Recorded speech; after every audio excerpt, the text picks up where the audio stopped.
எல்லாத்தையும் தெரியணும் அப்படிங்கிறதுக்காக வேண்டித்தான் மகான் பாசிப்பட்டினம் நீனா சாஹிப் அப்பா நப்பரல்லாஹு மறுக்கதா அவங்க வந்தாங்க. வியாபாரத்திற்காக வந்தாங்க. அப்போ ஹோட்டல்லாம் இல்லாத ஒரு காலம். அந்த காலம் எப்படி இருக்குன்னு தெரியுமா? அப்படி நடந்து வந்தாங்க.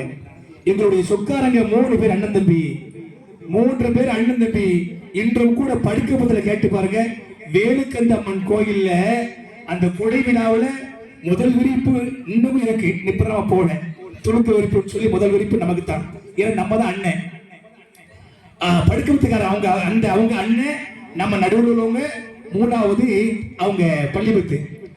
3 பேரும் ஒரே சொக்காரங்க. இன்னும் கூட அந்த வேலுகந்தம்மன் கோயில்ல அந்த விரிப்பு இன்றும் கூட விரிக்கப்படுகிறது என்று சொன்னா இதையெல்லாம் மனித ஒற்றுமைக்கு மிகப்பெரிய எடுத்துக்காட்டாக திகழும்.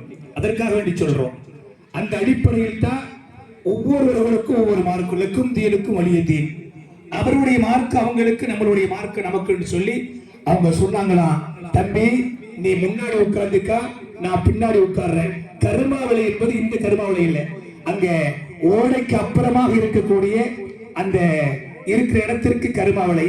அதற்கு பிறகுதான் அவங்க சொன்னாங்களாம், அண்ணன் நீங்க இந்த இடத்துக்கு வந்துருங்க, நாங்க பின்னாடி போயிடுறோம், நம்ம எல்லாம் ஒற்றுமையாக இருப்போம்னு சொல்லி அண்ணன் தம்பி ஒற்றுமையாகவே நமது இந்துக்களும் முஸ்லிம்களும் இதுவரையிலும் ஒற்றுமையாக இருக்கிறோம். அந்த அடிப்படையில் தான் இந்த காலத்திலும் கூட, இன்றைய காலத்திலும் கூட நமது பஞ்சாயத்தினுடைய